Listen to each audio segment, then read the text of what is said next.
Assalamualaikum warahmatullahi wabarakatuh. Hai guys, welcome to my YouTube channel, Vena Melinda Channel. Kali ini tebak ada di mana? Ini adalah tempat. Hai Mas. Halo Bu. Ini adalah tempat paling bersejarah di kehidupan aku karena 2 kali bercerai, dua kalinya di Pengadilan Agama Jakarta Selatan. Tapi nggak apa-apa. Itulah ketentuan dari Allah dan ini udah ada Mas Yadi. Gimana Mas hari ini Mas? Hari ini kayaknya kuasa dari penggugat juga nggak hadir ya Bu ya. Oh yang benar. Belum kelihatan sampai sekarang nih. Jadi Cuman nanti kalau nggak hadir, mungkin nanti kita tanyakan ke mediator di dalam seperti gitu. apa. Apakah kita disuruh menunggu sampai jam 12 atau nanti mungkin ada penundaan lagi kalau mereka tidak hadir. Ya udah, pokoknya guys, Bismillahirrahmanirrahim. Yang penting aku sudah memenuhi undangan dari Pengadilan Agama Jakarta Selatan untuk mediasi. Karena mediasi yang terakhir tidak bisa dilakukan karena prinsipal tidak hadir. Tidak bisa dihadirkan oleh penggugat. Ya, jadi sosialisasi Mas. Ya. Sebenarnya talak cerai itu gimana sih? Aku kan yang ditalak ya. Ibu yang ditalak. Artinya prinsipal harus hadir kan? Harus, wajib. Kenapa? Karena di sini pihak Pak Ferry adalah sebagai penggugat. Gugatan cerai talak terhadap istri. Dan nanti pada saat akhir putusan itu ada pembacaan ikrar talak. Gitu dari Pak Ferry. Jadi artinya perceraian tersebut sudah sah. Tuh, jadi harus hadir dan buat perempuan Indonesia semangat. Jadikanlah perjalanan hidup kalian itu motivasi kalian untuk selalu belajar hukum, belajar kehidupan, belajar sabar. Jadi guys, pokoknya nonton terus ya di Vena Melinda Channel. Jangan lupa untuk subscribe, like, share, dan komen.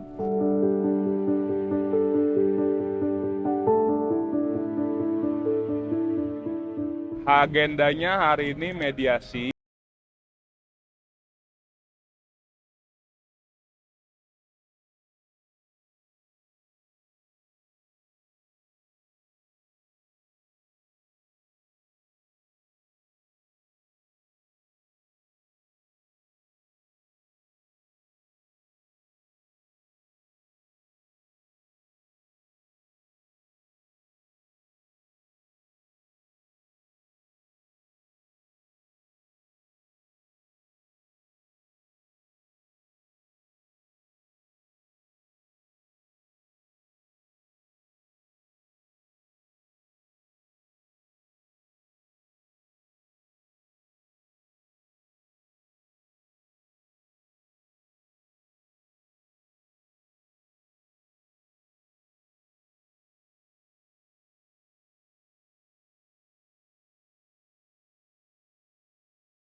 Anak mengisi segala kekosongan aku ya, dan mereka udah ngerti bahwa aku tuh cuma butuh anak-anak aja sih sebenarnya gitu. Ya mudah-mudahan mereka lebih banyak waktu untuk aku sekarang. Oke, makasih. Nanti ya.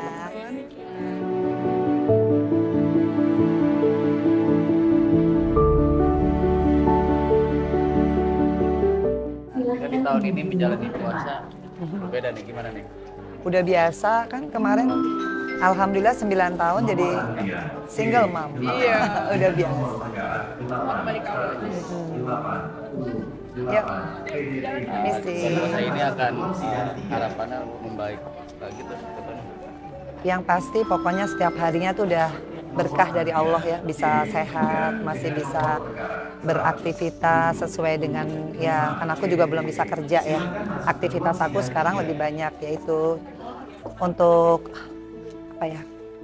Untuk keimanan aku lah gitu, karena aku harus ngisi jiwaku kan, Mesin harus hati dulu ya. ya hatiku harus tenang supaya aku apa yang aku ambil langkahnya tuh semua terukur.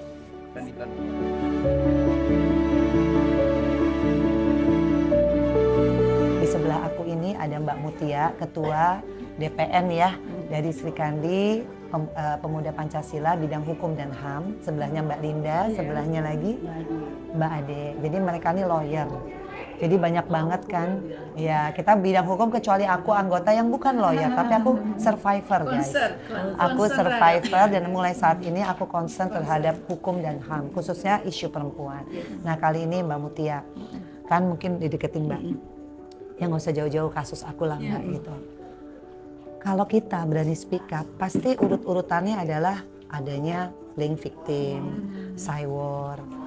Sebenarnya gimana sih Mbak kita sebagai perempuan itu kita berani hadapi untuk itu semua atau memang kita mundur aja? Sebenarnya gimana sih Mbak kalau dari pandangan lawyer gitu? Nah nih, Assalamualaikum warahmatullahi wabarakatuh. Semangat ya Mbak Vena. Pancasila Abadi. Pancasila Abadi. Pancasila Abadi. Oke, harus 3 kali. Ya. Oke, jadi ini kita nih hadir di sini ya Mbak Linda, Mbak Ade, kita untuk benar-benar mensupport Mbak Vena. Jadi karena Mbak Vena udah menjadi keluarga kita, keluarga besar kita, wajib kita untuk mensupport Mbak Vena.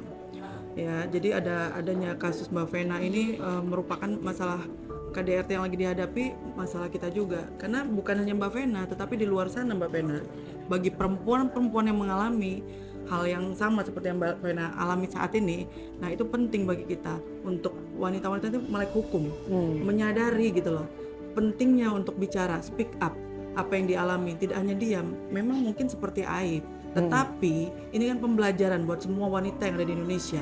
Jadi kita tuh tidak diam dan kita tuh memang harus membela diri kita. Kalau bukan kita siapa lagi, gitu kan?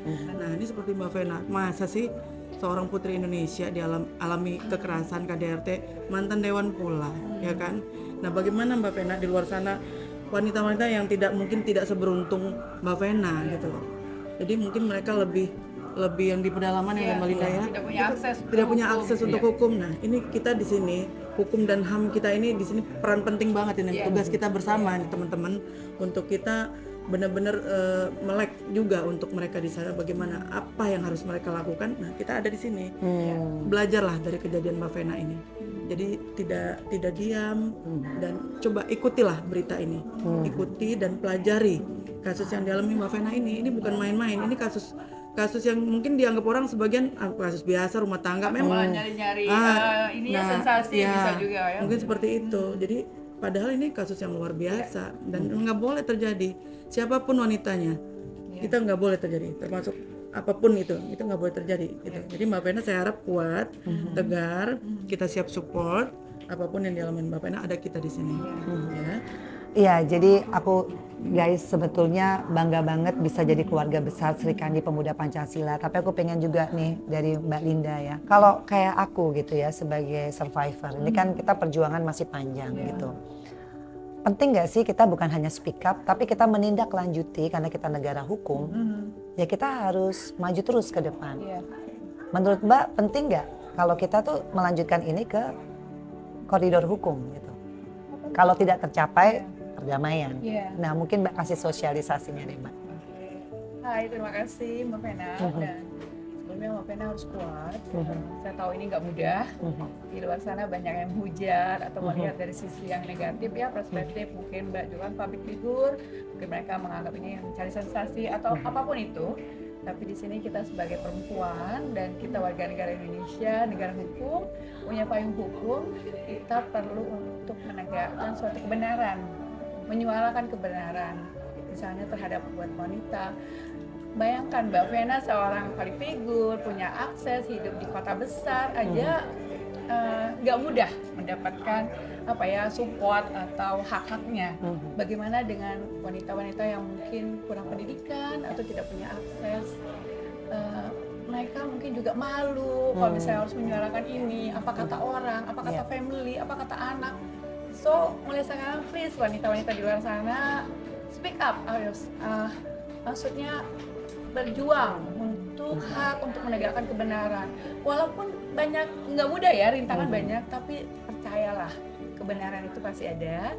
Dan kalau ada butuh suatu support atau apa ya, kami di sini insya Allah dari Srikandi siap untuk support bersama-sama. Gitu, terima kasih. Jadi tetap ya kita harus lanjut Ya, untuk ke lanjut, koridor saya hukum sudah ya. Lanjut Mbak. Dengan untuk segala memperjuangkan- konsekuensi ya. Konsekuensinya ada, tapi don't worry, nggak usah takut, tetap tegar. Karena ada Srikandi Pemuda Srikandi Pancasila. Pancasila. Jadi nanti kalau ada nih yang korban datang, dikasih pendampingan dong. Oh iya, insya Allah ya Mbak Mutia. Gratis atau bayar? Oh, kita nggak Nanti buat bicara bayaran. nanti.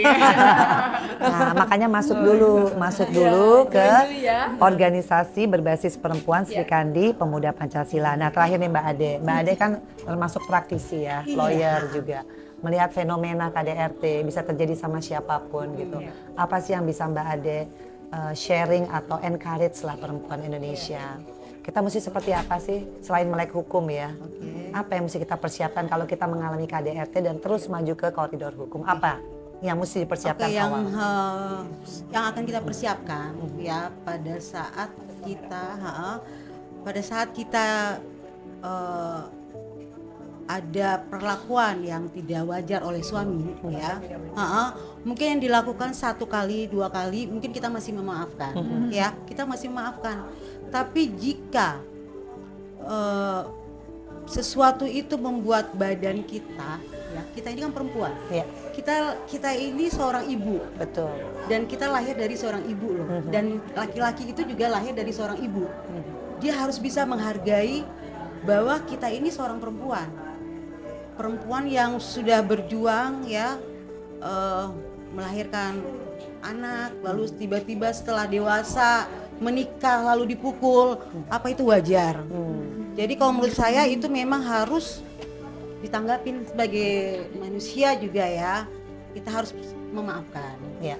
memaafkan, tapi konsekuensinya dari para lelaki itu ya, kalau sudah melakukan suatu perbuatan ya, menyakiti perasaan atau menyakiti tubuh badan kita gitu, berarti ya mereka harus konsekuensinya harus menerima hukumannya, gitu Mbak. Jadi nggak bisa Tolerir. ya, tidak bisa ditolerir. Karena kan ini sudah sangat kita punya harga diri loh. Ini Iya kan? menyangkut Apalagi mohon maaf ya kalau Marwah ya. apalagi sekarang perempuan-perempuan Indonesia Srikandi itu mandiri-mandiri loh. Hebat-hebat. Saya kebetulan kemarin ini ketua BPPH DKI di Pemuda Pancasila. Jadi banyak sekali saya ada kasus-kasus yang KDRT dan itu memang harus kita selesaikan. Iya. Jadi Tuntas ya. perempuan itu jangan pernah takut. Iya. Ya, perempuan jangan pernah takut untuk melaporkan Iya. adanya KDRT terhadap diri kita. Kita tidak perlu malu, ya. Kita tidak perlu malu. Kita harus segera melaporkan kepada yang berwajib dan kita juga harus bicarakan kepada keluarga. Iya. Ya, jadi don't be shame. Iya. Jadi kita harus tetap kuat berjuang bahwa kita ini adalah perempuan yang mempunyai harga diri dan mempunyai sesuatu yang melebihi daripada lelaki loh. Iya. Kita ini mengandung loh 9 bulan. Laki-laki kan tidak ya Mbak Vina ya. Nah, jadi tolong hargai sisi kita sebagai perempuan, apalagi kita Srikandi. Jadi bagi seluruh perempuan-perempuan Indonesia ya, bila mana ada masalah, Iya. datang ke kami. Ya, kami akan menolong. Insya Allah ya. Insya Allah. Kami akan berikan konseling, kami akan berikan konsultasi, ya pendampingan, insya Allah. Dan untuk biaya, jangan pikirkan biaya, tapi kita bicara ya, karena memang seperti ada BPPH ya, BPPH itu suatu badan ya, suatu badan memang kita itu memberikan bantuan hukum secara gratis di Pemuda Pancasila. Jadi begitu banyak orang-orang yang sudah masyarakat yang sudah kita bantu. Itu Mbak Vena ya. Oke. Keren banget, makasih Mbak Ade. Nah terakhir nih Mbak Mutia, mungkin SOP-nya setelah kita mengalami KDRT, SOP yang paling benar itu seperti apa? Step-stepnya. Jadi kalau misalnya kita mengalami seperti yang Mbak Vena alami KDRT ini, jadi mungkin langkah pertama itu harus kita melakukan visum, ya kan? visum, kemudian kita melaporkan kejadian ini, baru nanti dari kepolisian mengarahkan kita kembali. Gitu ya Mbak Vena ya. Itu yang udah dilakukan Mbak Vena juga gitu. Oke Mbak Vena, semangat dan semangat terus. Bicarakan juga kekerasan itu bukan hanya kekerasan fisik ya, misal verbal juga. Itu kadang-kadang mungkin kalau luka di badan bisa hilang, bisa sembuh, tapi kalau kata-kata yang menusuk itu kan fisikis itu susah ya, bisa bikin trauma dan segala macam. Mungkin itu juga bisa dilaporkan ya Mbak ya, sebagai bentuk dalam kekerasan verbal ya, abuse ya. Jadi kekerasan itu bukan hanya fisik, bisa dari kata-kata yang menyakitkan, menghina, memalukan ya, dan merendahkan. Itu juga kalau kita tidak terima, kita bisa mengambil jalur hukum untuk lagi-lagi niatnya adalah kita untuk suatu kebenaran ya Mbak, yang bukan cari-cari perkara gitu ya Mbak. Gitu. Terima kasih Mbak Vena. Jadi guys, itulah insight kita hari ini. Sebenarnya alhamdulillah aku termasuk orang yang beruntung masih bisa selamat dari kejadian itu. Itu bagi aku bless. Artinya Allah mempunyai message yang aku artikan bahwa I have to be strong. I have to become a good agent of change. Sekecil apapun kontribusi kita, kita adalah makhluk Allah yang seperti Mbak Ade bilang, kita dikasih banyak sekali kelebihan ya. Kita bisa mengandung, melahirkan, kita bisa menyusui. Artinya pasti kita teruji.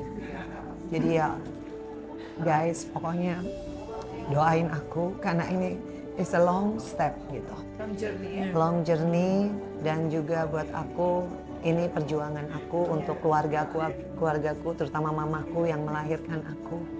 Yang mungkin kalau kalian lihat mamah itu kayaknya baik-baik aja. Tapi inside her aku tahu banget betapa dia kecewanya, sakitnya. Karena dia berharap aku sudah menemukan imamku. Tapi ya that's life guys. Jadi buat kalian yang nonton Vena Melinda Channel, ini adalah dokumentasi aku, dokumenter aku. Kalau aku meninggal nanti, mudah-mudahan ini bisa ditonton oleh semua, siapapun. Bahwa yang paling tahu harkat dan martabat diri kita, yang paling bisa berjuang adalah diri kita sendiri. Jadi guys, jangan khawatir, jangan takut apapun karena kita ada Allah. Sekali lagi, thank you so much Mbak Mutia, Mbak Linda, Mbak Ade for supportnya. Karena buat aku kalau dalam keadaan kayak gini guys, kita pasti pengen ada support batin. Kita nggak pengen apa-apa kecuali didoakan, disupport. Dan biasanya orang lagi terpuruk kayak aku nggak banyak teman-teman yang mau hadir. Dan aku udah merasakan. Ternyata masuk organisasi, aku mempunyai banyak teman yang unconditional love. Yang benar-benar mereka mau berjuang tanpa ada apapun lah gitu ya. Jadi ya, thank you so much for watching Vena Melinda Channel. Jangan lupa untuk subscribe, like, share, and comment. Abadi.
mengakui itu adalah bentuk tanggung jawab. Ya, mengakui bagi saya sebagai istri adalah bentuk tanggung jawab dia. Tanggung jawab itu bukan hanya materi ya. Tanggung jawab itu bagaimana dia punya tanggung jawab keselamatan saya, harga diri saya. Itu kalau istri harga dirinya siapa yang jaga? Selain dirinya sendiri, pasti kan suami. Nah di saat itu saya melihat bahwa permintaan dia dari tanggal 17 Januari, kemudian saya belum memenuhi dan akhirnya alhamdulillah saya juga di tanggal 24 Februari, saya juga masih manusia biasa, saya punya hati nurani, saya masih optimis betul, untuk memberikan kesempatan Mas Ferry ya untuk bisa, ya itu surat RJ-nya kan, ya udahlah saya coba, siapa tahu ada hidayah ya. 2 bulan sejak 2 laporan. bulan sejak laporan ada perubahan, siapa tahu ada hidayah tadi itu. Karena mengakui itu kan bentuk tanggung jawab dan kasih sayang. Kalau suami itu sayang bukan di mulut ya, di perbuatan. Saya pikir 2 bulan ada perubahan, ternyata belum mengakui. Ya saya nggak maksa kan. Kalau saya maksa mungkin udah ngaku kan. Tapi kan karena saya nggak paksa, kan persyaratan RJ itu jelas, ya pengakuan dulu tanpa dipaksa. Nah setelah ada pengakuan mungkin perdamaian, setelah ada perdamaian mungkin ada kesepakatan antar dua pihak, yaitu saya ada lawyer, Ferry juga ada lawyer, kan begitu. Itu pun kalau menurut Pak Direktur harus juga ada yang namanya evaluasi. Jadi kalau evaluasinya oke, ini bagus semuanya smooth, kemudian Ferry juga berkelakuan baik, mungkin saya kan nggak tahu ya kayak apa, itu mungkin bisa. Jadi nggak serta-merta. Nah begitu dijelaskan tambah menggelengkan kepala. Jadi saya mohon klarifikasi saya dan juga ini teman-teman dari Sri Kandi, dari kuasa hukum saya udah jelas ya kalau masalah